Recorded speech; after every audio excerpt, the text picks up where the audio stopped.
Hello everyone. So guys, जो government job की तैयारी करते हैं वो रिक्वेस्ट करते हैं कि कोई ग्रामर बुक पढ़ाइए। तो एक मैंने बुक डाउनलोड किया है, ये है English for general competitions from plinth to paramount and writer हैं नीतू सिंह के द्वारा ये बुक लिखी गई है। तो चलिए शुरू करते हैं। इसका जो पहला चैप्टर है वो देख लेते हैं। अच्छा, यहाँ आप देख सकते हैं जो इसके कंटेंट्स में देख सकते हैं कि पहला चैप्टर वर्ब है, बेसिक वर्ब है, उसके बाद टेंस है, पैसिव है, नरेशन है, question tag, subject verb agreement, conditional sentence, verb advance भी है, noun, pronoun, adjective, conjunction, article, preposition, adverb, words often confused and misused, vocabularies, synonyms, antonyms, one word substitution, idioms and phrases, idioms and phrases 2 भी है, idioms and phrases practice set है। यानी कि total 24 आप items देख सकते हैं यहाँ पर, ये जो कैटेगरीज आप देख सकते हैं। तो शुरू करते हैं गाइस। चलिए, यहाँ पर ये पहला चैप्टर है, वर्ब है, बेसिक वर्ब है। तो मैं इसे पढ़ के तो समझाऊंगा ही, साथ में मैं कुछ लिख कर भी आपको समझा सकता हूँ। तो शुरू करें, चलिए, और बड़ा करें इसको थोड़ा। Okay, here we go. तो जैसे कि आप देख रहे हैं यहाँ पर लिखा हुआ है कि वर्ब, यानी कि हमें वर्ब के बारे में पढ़ना है। और यहाँ लिखा है कि वर्ब कार्य का होना दर्शाता है, तो वर्ब को डूइंग वर्ड भी कहते हैं। यानी कि इस किताब के हिसाब से वर्ब को डूइंग वर्ड, एक्शन जो वर्ड है कि कोई काम हो रहा है उसके होना को दिखाने के लिए बताया गया है। यहाँ लिखा है कि वर्ब को 2 वर्गों में बांटा जा सकता है। अब ये मैं आपको थोड़ा सा हाईलाइट करके बताऊं। यहाँ है कि वर्ब को 2 वर्गों में बांटा जा सकता है। देखिए, ये वर्ब है, एक आपका हो गया हेल्पिंग वर्ब। ये तो सबको पता है कि जो वर्ब है उसके अंदर एक कैटेगरी तो आपका हेल्पिंग वर्ब का हो जाता है, दूसरा कैटेगरी आपका मेन वर्ब का हो जाता है। अभी जो हेल्पिंग वर्ब है ये 2 प्रकार के होते हैं, अब ये समझना है। एक तो आपका मॉडल हेल्पिंग वर्ब हो जाएगा, मतलब जितने भी मॉडल्स हैं वो सारे आपके हेल्पिंग वर्ब्स होते हैं। अब देख सकते हैं लिखा है कि मॉडल्स क्या होते हैं कि जो मेन वर्ब का कार्य नहीं कर सकते। पहले मैं समझा दूं कि हेल्पिंग वर्ब और मेन वर्ब हम क्या बात कर रहे हैं, एक बार देख लीजिए तब समझ में आ जाएगा।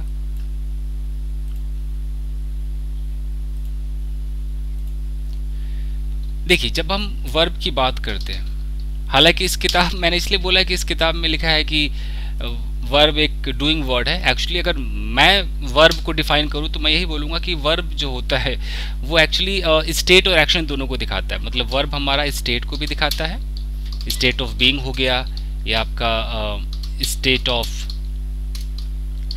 पोजीशन हो गया, और फिर आपका ये एक्शन, यानी कि जो वर्ब है वो 3 चीज को दिखाता है। स्टेट ऑफ बीइंग, आप अच्छे हैं, बुरे हैं, खराब हैं। स्टेट ऑफ पोजीशन, आपके पास कार है, कार थी, कार होगी। और एक्शन तो है ही, मैं गया, मारूंगा, पीटूंगा, खाऊंगा, पीऊंगा, जा रहा हूँ, ये है। उसके अंदर लिखा था डूइंग वर्ड, यानी कि सिर्फ जो एक्शन है उसको दिखाते हैं। एनीवेज, हम बात कर रहे हैं कि जब हम वर्ब की बात करते हैं तो एक हमारा होता है हेल्पिंग वर्ब, ओके, और दूसरा जो हमारा होता है वो होता है मेन वर्ब, ओके। अब अगर मैं एक सेंटेंस लिखूं कि आई एम ईटिंग, सिर्फ मैंने इतना बोला आई एम ईटिंग, तो आप देख सकते हैं कि आई हमारा सब्जेक्ट है, ठीक है, लेकिन यहाँ पर 2 वर्ब्स आपको दिखाई दे रहे हैं। ये एम, ये भी एक वर्ब है, ये ईटिंग, ये भी एक वर्ब है। ये जो एम है ये आपका हेल्पिंग वर्ब है, और ये जो ईटिंग आप देख रहे हैं ये आपका मेन वर्ब है।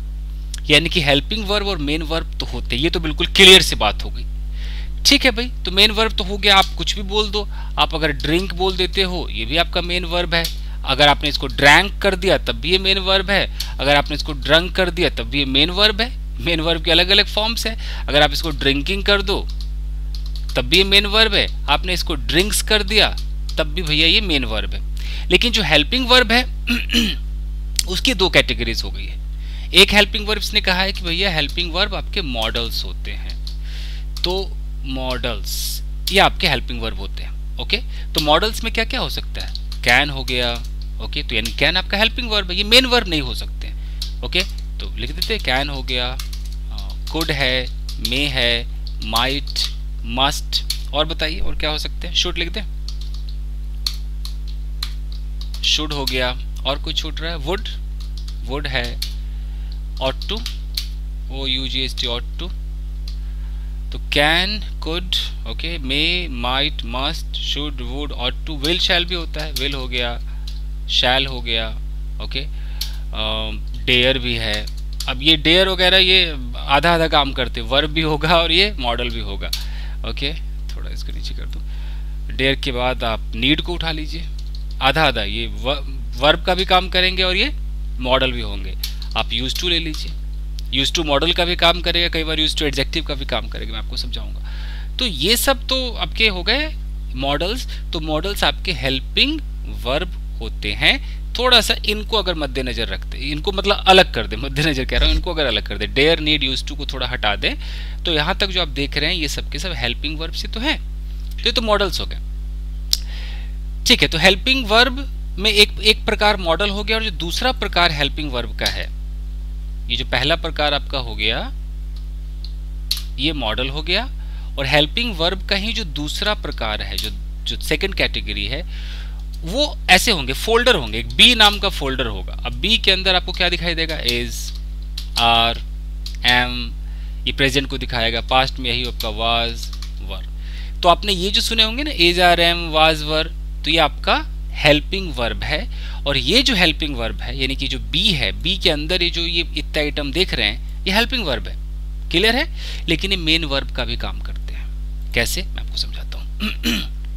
यानी कि ये दोनों काम कर रहे हैं, ये आपके हेल्पिंग वर्ब का भी काम कर रहे हैं और साथ ही साथ ये आपके मेन वर्ब का भी काम कर रहे हैं। कैसे कर रहे हैं देख लेते हैं एक बार। I am sweating a lot. जैसे अगर मैं एक सेंटेंस बोलता हूं कि आई एम ईटिंग, तो आप देख रहे हैं भाई ईटिंग हमारा मेन वर्ब है, तो ऑफ कोर्स मेन वर्ब को हेल्प कर रहा है एम, तो एम हमारा यहाँ पर हेल्पिंग वर्ब हो गया। तो यहाँ पर मैं बोल सकता हूँ कि जो एम है ये हमारा कौन सा है, हेल्पिंग वर्ब है। यहाँ तक क्लियर है। लेकिन अगर मैं स्टेट ऑफ बीइंग लगा दूं, अगर मैं बोलूँ कि आई एम अ टीचर, तो आप यहाँ पर ये नहीं कह पाएंगे कि एम यहाँ पर हेल्पिंग वर्ब है। यहाँ पर जो एम है ये आपको बेशक देखने में हेल्पिंग वर्ब लग रहा होगा, लेकिन यहाँ जो एम है ये मेन वर्ब का काम कर रहा है, एम वी मेन वर्ब का काम कर रहा है। यही बात है बस। यानी कि अगर वो किसी मेन वर्ब के साथ है तब तो हेल्पिंग वर्ब है, और ये खुद ही अगर अकेला आ रहा है, ओके, तो ये क्या हो गया, ये खुद ही अपने आप में मेन वर्ब हो गया। और इसको पहचानने का एक ही तरीका है, एक्शन नहीं होगा। आई एम अ टीचर, इसमें कहाँ कोई एक्शन, स्टेट ऑफ बीइंग होगा, ठीक है। और एक और देख लेते तो बी फोल्डर हो गया, एक इसका हैव फोल्डर भी है। अब हैव फोल्डर के अंदर क्या होता है, हैव होगा, हैज होगा, हैड होगा। तो ये क्या है, ये हेल्पिंग वर्ब तो का काम करते हैं, तो हेल्पिंग वर्ब का भी काम करते हैं, और ये आपके मेन वर्ब का भी काम करते हैं। ये है कैसे। अगर मैं कहता हूं कि आई हैव ईटन फूड, तो यहां पर आप देख रहे हैं कि ईटन हमारा क्या है, ये हमारा मेन वर्ब है, लेकिन हैव क्या कर रहा है, यहां पर हैव हेल्पिंग वर्ब बना हुआ है जो मेन वर्ब की हेल्प कर रहा है।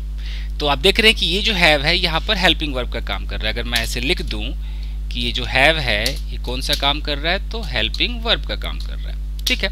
लेकिन अगर मैं यहाँ पर लिख दूं कि आई हैव अ कार, अब यहाँ पर भी क्या है, यहाँ पर भी तो हैव है, लेकिन यहाँ तो कोई मेन वर्ब है नहीं, तो अब क्या ये हेल्पिंग वर्ब है कि नहीं है, तो ये अब यहाँ पर हेल्पिंग वर्ब का काम नहीं कर रहा है, ये मेन वर्ब का काम कर रहा है। यानी कि यहाँ पर जो हैव है ये मेन वर्ब का काम कर रहा है। तो कैसे पता चलेगा, तो स्टेट ऑफ बीइंग जो है, अगर स्टेट ऑफ बीइंग है यानी कि उसमें एक्शन तो होगा नहीं, तो वहां पर जो आप इज, आर, एम, वाज, वर वगैरह देखते हो ना, ये काम करता है मेन वर्ब का। जो स्टेट ऑफ पोजीशन है कि I have a car, I had a car, यहाँ पर आप जो हैव, हैज, हैड देखते हो, ये देखने में हेल्पिंग वर्ब लगता है, बट ये काम करता है मेन वर्ब का। इसीलिए कहा गया है कि ये जो बी वाले हैं, ये जो हैव वाले हैं, या एक और होता है ना डू वाले, डू है तो ये डू भी होता है, ये डज भी होता है, ये डिड भी होता है, इस तरीके से होता है ना, डू, डज, डिड। तो ये हेल्पिंग वर्ब का भी काम करता है, डू तो मेन वर्ब का काम करता है, आई एम डूइंग, ये तो पता ही है सबको, तो उसका भी काम करता है। तो ये टोटल सीन है। यानी कि इस पूरे चैप्टर में हमने क्या सीखा कि भैया जो मेन वर्ब जो है वर्ब है, वो वर्ब दो काम करेगा, हेल्पिंग वर्ब का काम करेगा और मेन वर्ब का काम करेगा। तो मेन वर्ब तो है ही, खाना पीना उठना बैठना मेन वर्ब है, लेकिन हम जिसको हेल्पिंग वर्ब कह रहे हैं ये दो कैटेगरीज के हैं। सारा का सारा मॉडल हमारा हेल्पिंग वर्ब है, ये जिंदगी भर हेल्पिंग वर्ब ही रहता है, ये कभी मेन वर्ब नहीं बनता है। इनको छोड़कर, डेयर, नीड, यूज्ड टू को छोड़कर ये जितने मॉडल है ये एक ही काम करते, हेल्पिंग वर्ब बनते, ठीक है। और बाकी जो हम जिंदगी भर देखते आ रहे हैं, is, are, am, was, were, have, has, had, जिसको हम हेल्पिंग वर्ब कहते हैं, ये भी हेल्पिंग वर्ब है, लेकिन ये कभी कभी मेन वर्ब का भी काम करते हैं। यही तो हमने सीखा इससे। अब मैं आगे आपको दिखाता हूं, चलिए जी, आराम से इसको टिक कर करके देखते हैं। एक दिन में पूरा ये वर्ब चैप्टर में खत्म तो नहीं करूंगा, ऑफ कोर्स। अब वीडियो मुझे लगता है 15 मिनट में मैं फिनिश कर दूंगा, पार्ट 1 पार्ट 2 ऐसे बना दूंगा। फिर से समझा देता हूं कि आपका वर्ब है, वर्ब 2 कैटेगरी के होते हैं, एक हेल्पिंग वर्ब और एक main verb. Okay, main verb के अंतर्गत हम उन वर्ब को पढ़ते हैं जो वाक्य के मुख्य क्रिया के स्थान पर आते हैं। तो मेन वर्ब आपका खाना पीना, उठना बैठना, ठीक है। हेल्पिंग वर्ब के 2 कैटेगरीज है, सारा का सारा मॉडल्स हेल्पिंग वर्ब में अंदर आता है। और ये जो प्राइमरी ऑक्सिलरी वर्ब्स है, यानी कि बी के अंदर इज, आर, एम, वाज, वर पूरा, ये जो डू है, डू, डज, डिड, और ये जो हैव, हैज, हैड, पूरा का पूरा जो है ये भी हमारा हेल्पिंग वर्ब है, जो हेल्पिंग वर्ब एवं मेन वर्ब दोनों का कार्य कर सकते हैं। यही मैंने आपको आपकी कंफ्यूजन दूर की है, ये दोनों काम करते हैं, मॉडल दोनों काम नहीं करते। देख लीजिए, मॉडल क्या करता है कि जो मेन वर्ब का कार्य नहीं कर सकता है, मॉडल जिंदगी में मेन वर्ब नहीं बनेगा। यानी कि हम कभी भी मॉडल का, जैसे कैन है तो हम कैन का कैंस, कैंड, कैनिंग, शुड, शुड्स, शुडेड जिंदगी में नहीं कर पाएंगे। समझ में आ रहा है, इसको नहीं बदल पाएंगे। अच्छा जी, फिर यहाँ पर लिखा है कि जो नीड है और जो डेयर है और ये जो यूज टू, बार बार कहता हूँ कि ये तीनों अलग है, इनको अलग रखिए, हालांकि है मॉडल ही। तो ये जो नीड, डेयर एवं यूज टू है, इसको मार्जिनल ऑक्सिलरी वर्ब कहा जाता है। ये मार्जिनल है, ये पूरा का पूरा ऑक्सिलरी वर्ब भी नहीं है, मार्जिनल है। ओके, नीड एवं जो डेयर है वो मॉडल भी है और मेन वर्ब दोनों का कार्य कर सकते हैं। साफ लिखा हुआ है कि नीड और डेयर दोनों का काम करता है, मतलब ये मॉडल भी है ये, और ये मेन वर्ब भी है। समझ रहे? तो इसीलिए मैंने कहा कि मतलब 3 को छोड़कर, नीड, डेयर, यूज टू को छोड़कर जितने भी मॉडल है वो जिंदगी में मेन वर्ब नहीं बन सकते। मेन वर्ब कौन बनेगा? ये नीड बन जाएगा, ये डेयर बन जाएगा। अब रही बात कि यूज टू क्या है, हालांकि यूज टू भी मॉडल है, तो यूज टू जो है मॉडल भी है और ये एक जगह एडजेक्टिव का भी काम करता है। तो पहले मैं इसको समझा ही देता हूं ताकि आप क्लियर हो जाए।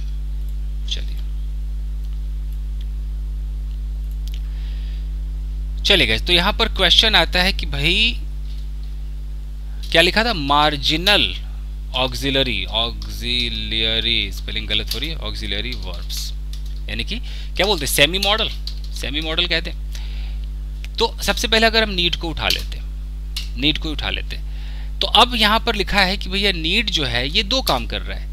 नीड भैया आपका मॉडल भी है और नीड आपका मेन वर्ब भी है, कैसे पता चलेगा? मॉडल क्या होता है? किसी भी अगर आप मॉडल की बात करेंगे तो मॉडल के तुरंत बाद आपको वर्ब की फर्स्ट फॉर्म लगानी पड़ती है, यानी कि बेस फॉर्म लगानी पड़ती है। पर बेस फॉर्म, अब अगर बेस फॉर्म को मैं छेड़ दूं यहाँ पर, तो एक्चुअली प्रॉब्लम क्या है? अगर मैं बोलूँ कि गो एक बेस फॉर्म है, मैं बोलूँ कि गो का फर्स्ट फॉर्म क्या होगा, तो गो होगा। ओके, गो का सेकेंड फॉर्म क्या होगा, तो वेंट होगा। गो का थर्ड फॉर्म क्या होगा, तो गॉन होगा।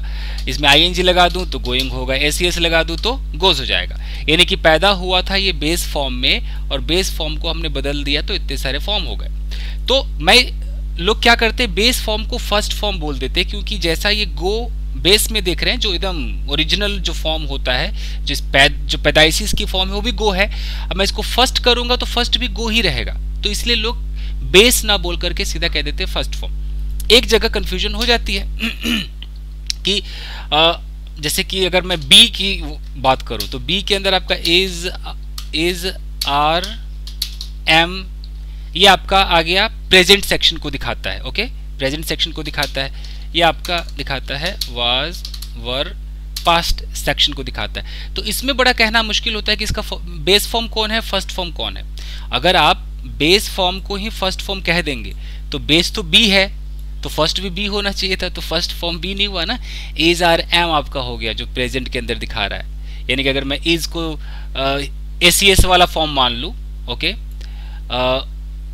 आर को मैं वो मान लूं जैसे यू के साथ हम आर लगाते हैं, ओके, आई के साथ हम एम लगाते हैं। तो अगर मैं इसी में कह दूं कि भैया ये फर्स्ट फॉर्म, मतलब ये है तो प्रेजेंट, तो ये आपका फर्स्ट फॉर्म हो गया, पास्ट आपका सेकेंड फॉर्म हो गया।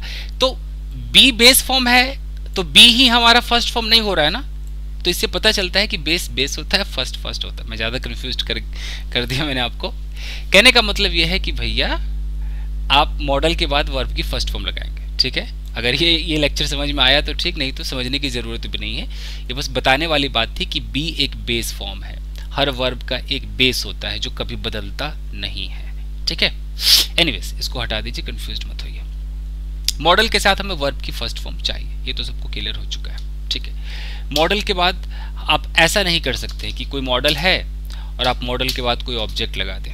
ओके, एग्जाम्पल मैं आपको साथ साथ दे रहा हूँ। अगर मैं कहता हूँ कि ही कैन गो देयर, तो आप देख रहे हैं कि कैन हमारा क्या है, मॉडल है, और मॉडल के बाद गो हमारा फर्स्ट फॉर्म आ रहा है। ओके, हम ऐसा तो नहीं कर सकते हैं कि ही कैन ए मैंगो, हम मॉडल के तुरंत बाद कोई ऑब्जेक्ट तो नहीं लगा सकते हैं।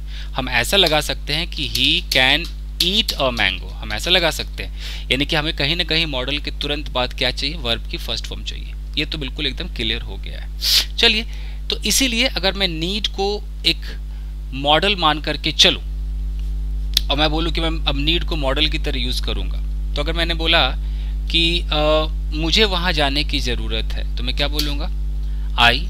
अगर मैं इसको मॉडल मान लूं तो नीड के बाद यानी कि मॉडल के तुरंत बाद वर्ब की फर्स्ट फॉर्म आती है, तो मुझे क्या करना होगा, आई नीड गो देयर।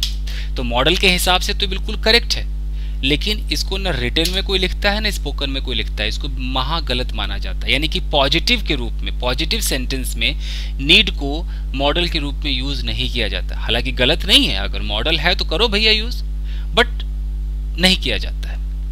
इसकी जगह हम क्या करते हैं, मतलब ये मॉडल है, मैं लिख देता हूं कि ये मॉडल है, लेकिन इसका इस्तेमाल आपको कहीं दिखेगा नहीं, तो इसकी जगह इस्तेमाल क्या होता है, इसी नीड को मेन वर्ब के रूप में इस्तेमाल करते हैं। यानी कि पॉजिटिव सेंटेंस बोलने में आप मेन वर्ब लगाएंगे। आप बोलेंगे आई नीड, यहाँ पर आप टू लगाएंगे, फिर गो लगाएंगे, I need to go there, ऐसे करेंगे। मुझे खाने की जरूरत है, आई नीड टू ईट। तो यहाँ पर बताइए कि ये जो नीड टू गो देयर है, ये क्या है, क्या मॉडल है? नहीं, ये यहाँ पर मेन वर्ब का काम कर रहा है। यानी कि जो नीड है वो दोनों काम करता है। नीड हमारा मॉडल का भी काम करता है, मेन वर्ब का भी काम करता है। यहाँ पर देख रहे हैं कि आई नीड गो देयर, ये मॉडल का काम कर रहा है। वैसे तो सेंटेंस करेक्ट है, मॉडल के हिसाब से करेक्ट है, बट इसका इस्तेमाल नहीं होता है। इसीलिए मैं आपको बता रहा हूँ कि इसका इस्तेमाल मेन वर्ब के रूप में ज्यादा होता है। तो मेन वर्ब के रूप में जब इस्तेमाल करेंगे तो आपको नीड के बाद टू लगाना होगा, और आप नीड के साथ फेर बदल कर सकते हैं। अगर कोई थर्ड पर्सन हो कि उसे जाने की जरूरत है, मान लो शी, तो मैं नीड को नीड्स कर सकता हूँ कि she needs to go there. लेकिन अगर मैं इसको मॉडल के रूप में यूज करूं तो आपको पता है कि मॉडल को आप कैन को कैंस नहीं कर सकते, शुड को शुड्स नहीं कर सकते। तो आप इस अगर मॉडल के रूप में होगा तो आप नीड को नीड्स नहीं कर सकते, शी नीड गो देयर। तो यहाँ पर ये क्या काम कर रहा है, ये मॉडल का काम कर रहा है, और यहाँ पर क्या काम कर रहा है, ये मेन वर्ब का काम कर रहा है, मेन वर्ब का ये काम कर रहा है। ठीक है, तो मैंने मतलब पॉजिटिव के अंदर मॉडल के रूप में ये कहीं से भी अच्छा नहीं लगता, कहीं कोई लिखता नहीं है। तो मैं यहाँ लिख देता हूँ कि अगर आप पॉजिटिव सेंटेंस करते हैं, पॉजिटिव सेंटेंस ऑफ नीड अगर आप करते हैं, तो ये ज़्यादातर आपको क्या दिखाई देगा, मतलब मैं तो कहता हूँ 100% ही दिखाई देगा मेन वर्ब के रूप में, मेन वर्ब के रूप में। क्लियर हो गया? ठीक है। अगर मैं इसके नेगेटिव की बात करूँ, नेगेटिव सेंटेंस में मॉडल अच्छे तरीके से चलता है, बिल्कुल चलता है, और मेन वर्ब तो चलता ही है। तो अगर मैं नेगेटिव सेंटेंस को, अगर मैं नीड को उठा लूँ एक मॉडल के रूप में, एज अ मॉडल, तो कैसे होगा? अगर मैं बोलता हूँ कि तुम्हें नहीं जाना चाहिए, तो हम कैसे बोलते हैं, यू शुड नॉट गो, ऐसे बोलते हैं ना, शुड नॉट। तो अगर मैं ऐसे बोलूँ कि तुम्हें जाने की जरूरत नहीं है, मैं यू बोलूंगा। नीड हमारा क्या है, मॉडल है, तो जैसे शुड में नॉट लगेगा, शुड हमारा मॉडल है तो नीड में भी नॉट लगेगा। और उसके बाद भाई कोई टू तो लगता नहीं, वर्ब की फर्स्ट फॉर्म, तो यू नीड नॉट गो, ये एकदम करेक्ट, ये आपका मॉडल है और ये यूज भी होता है, यू नीड नॉट गो, तुम्हें चिंता करने की जरूरत नहीं है। मैं अगर कैसे बोलूंगा, यू नीड नॉट वरी, तुम्हें चिंता करने की जरूरत नहीं, ये एकदम मॉडल है, ये मॉडल है, यू नीड नॉट वरी। अगर मैं इसको वर्ब के रूप में, मेन वर्ब के रूप में यूज करूंगा, तो पता ही कि मेन वर्ब में फिर आपको डोंट, डजंट, डिडंट लगाना पड़ेगा कि यू डोंट, ऐसे होगा, you don't need to worry, तुम्हें चिंता करने की जरूरत नहीं है। यहाँ पर ये जो नीड है वो एक मेन वर्ब के रूप में यूज हुआ है, ठीक है। और यहाँ पर ये हेल्पिंग वर्ब डोंट का हमें इस्तेमाल करना हुआ है, क्योंकि मॉडल में तो आप कभी डोंट लगा ही नहीं सकते, मॉडल तो अपने आप में हेल्पिंग वर्ब है, ओके, तो उसमें तो आप अलग से हेल्पिंग वर्ब नहीं लगा सकते हो, लेकिन यहाँ पर ये डोंट क्या है, हेल्पिंग वर्ब है। ओके, डू नॉट, और ये जो नीड है ये मेन वर्ब है, तो आप ऐसे इस्तेमाल कर सकते हैं। तो नेगेटिव में तो दोनों ही अच्छे लेवल पे इस्तेमाल होते हैं। Okay fine. अगर मैं इसके इंटेरोगेटिव की बात करूं, इंटेरोगेटिव सेंटेंस, तो इंटेरोगेटिव सेंटेंस में अगर मैं इसको मॉडल के रूप में यूज करूं, क्या तुम्हें चिंता करने की जरूरत है, तो मुझे नीड को पहले उठाना पड़ेगा, यानी क्या तुम्हें जाना चाहिए, तो हम कैसे बोलते हैं, जैसे क्या मुझे जाना चाहिए तो शुड आई गो, तो अगर मैं शुड आई गो बोल सकता हूं, उसी तरीके से क्या मुझे जाने की जरूरत है, मैं नीड आई गो भी कह सकता हूं। अगर मैं नीड आई गो कहता हूं तो ये हमारा मॉडल की तरह काम आ रहा है, ठीक है, नीड आई गो। लेकिन मेन वर्ब के रूप में इसका ज्यादा इस्तेमाल होता है, कैसे, do I need to go, ऐसे आपको ज्यादा इस्तेमाल देखने को मिलेगा। तो ये इस्तेमाल हो गया मेन वर्ब के रूप में, मेन वर्ब के रूप में। ओके, क्या तुम्हें कार खरीदने की जरूरत है, do you need two by a car, ये आपका मेन वर्ब के रूप में इसका इस्तेमाल हुआ है, मेन वर्ब के रूप में। अगर मैं मॉडल के रूप में इस्तेमाल करूं तो need you by a car, ऐसे करना पड़ेगा, ये आपका मॉडल के रूप में इस्तेमाल हो गया। तो मैं क्या समझाना चाह रहा था कि ये जो मार्जिनल जो ऑक्सिलरी वर्ब्स है, जिसके अंदर आपका नीड है और डेयर है और यूज टू है, तो नीड आपका मेन वर्ब के रूप में भी काम करता है और मॉडल के रूप में भी काम करता है। क्लियर है? इसी तरीके से अगर मैं डेयर पर आ जाऊं, मैं कुछ ज़्यादा ही डिटेल में पढ़ा रहा हूँ, बुक में उतना डिटेल में नहीं है, फिर भी देख लीजिए। अगर मैं डेयर की भी बात कर दूं तो सेम कहानी है। अगर मैं यहाँ पर कहता हूँ कि I dare to go there, यानी कि मुझ में हिम्मत है वहाँ जाने की, I dare to go there, ये हमारा डेयर किस रूप में इस्तेमाल हो रहा है, हमारा डेयर इस्तेमाल हो रहा है मेन वर्ब के रूप में, मेन वर्ब के रूप में। ओके, अगर मैं यहाँ पर नेगेटिव में कर दूं कि I dare not go there, तो अब डेयर नॉट जैसे शुड नॉट, तो ये हमारा इस्तेमाल हो रहा है मॉडल के रूप में। ओके, अगर मैं यहाँ पर कर दूं कि I don't dare to go there, अब डोंट वगैरह लग रहा है तो वर्ब में, मेन वर्ब में लगेगा, तो ये मेन वर्ब के रूप में इस्तेमाल हो रहा है। तो ऐसी तरीके से अगर मैं कहता हूँ हाउ डेयर यू, मैं कहता हूँ कि हाउ डेयर यू, तो यहाँ पर कोई डू डजन नहीं लगा है, यानी कि ये मॉडल के रूप में इस्तेमाल हो रहा है। तो इससे साबित होता है कि जो डेयर है और नीड है, ये मेन वर्ब के रूप में भी काम करते हैं और मॉडल के रूप में भी काम करते हैं। हमारे ऊपर है कि हम कैसे इस्तेमाल करते हैं, बट ज़्यादातर ये मेन वर्ब के रूप में ही इस्तेमाल किए जाते हैं। एग्जाम में ये मॉडल के रूप में भी आपको घुमा फिरा करके देंगे, कुछ एरर वगैरह लगा देंगे। ठीक है, अब है हमारा यूज टू, देख लेते हैं। अब है यूज टू में लिखा हुआ था कि भाई ये आपका मॉडल भी है और साथ में लिखा हुआ था कि ये एक एडजेक्टिव भी है, करके देखते हैं कोशिश। अगर मैं कहता हूं कि I use to play cricket, okay, I use to play cricket, ठीक है, ये आपका पूरा का पूरा यूज टू एक अगर मॉडल है तो ठीक है, उसके बाद वर्ब की फर्स्ट फॉर्म आई है, करेक्ट है, मॉडल के रूप में काम कर रहा है, आई यूज टू प्ले क्रिकेट, ठीक है, ये मॉडल है, आई यूज टू प्ले क्रिकेट।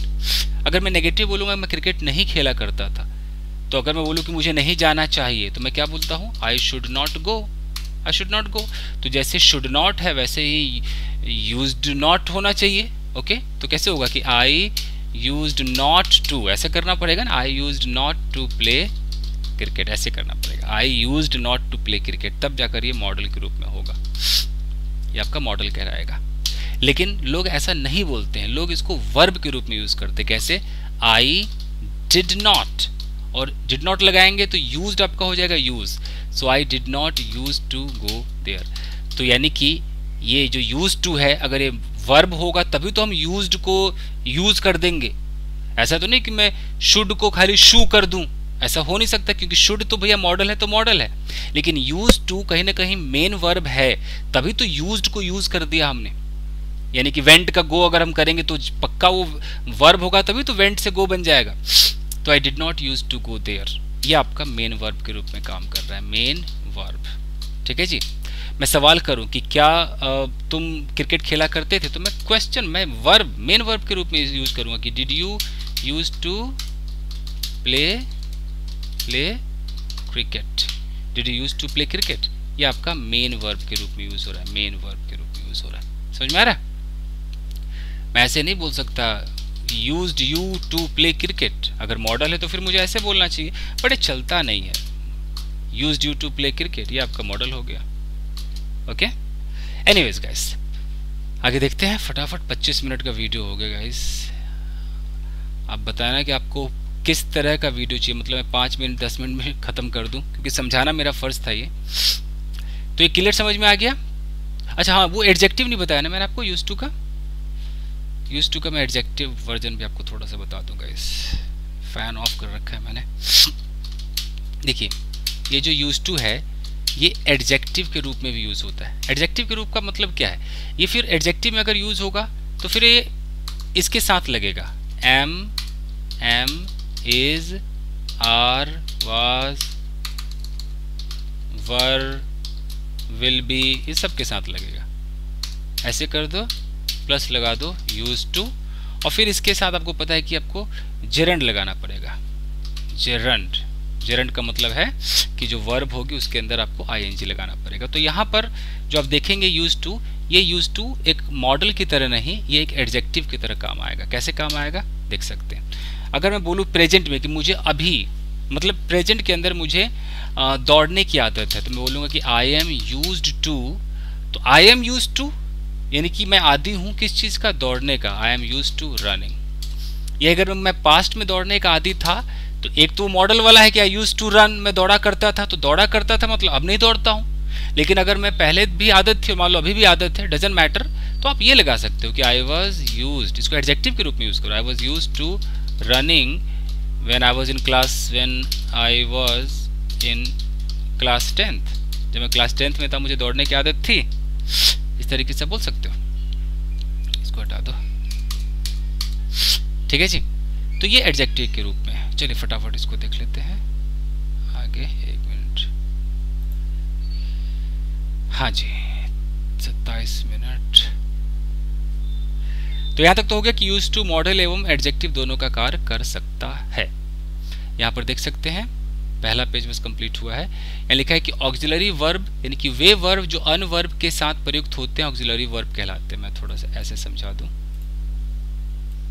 साफ लिखा हुआ है कि ऑक्सिलरी वर्ब क्या होते हैं, कि ऐसे वर्ब्स होते हैं जो अनवर्ब के साथ प्रयुक्त होते हैं। यानी कि जैसे आई एम गोइंग है तो गो के साथ एम लग गया, उसे ऑक्सिलरी वर्ब कहलाते हैं, यानी हेल्पिंग वर्ब भी कहा जाता है। मॉडल ऑक्सिलरी वर्ब साफ साफ लिखा है कि can, could, may, might, shall, will, would, should, must या ऑट टू, ये सब मॉडल ऑक्सिलरी वर्ब्स हैं।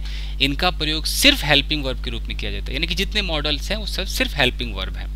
जैसे कि शी कैन रन फास्ट, वो तेज दौड़ सकती है, तो ये मॉडल है यहाँ पर। ओके, जो कैन है मॉडल है, हेल्पिंग वर्ब है।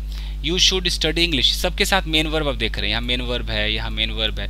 यू शुड स्टडी इंग्लिश, तुम्हें अंग्रेजी सीखनी चाहिए, यहाँ पर शुड हमारा क्या है, मॉडल है जो कि हेल्पिंग वर्ब है। ये जो मार्जिनल ऑक्सिलरी वर्ब्स हैं जैसे कि यूज्ड टू हो गया, नीड हो गया और डेयर हो गया, इनको मार्जिनल ऑक्सिलरी वर्ब कहते हैं।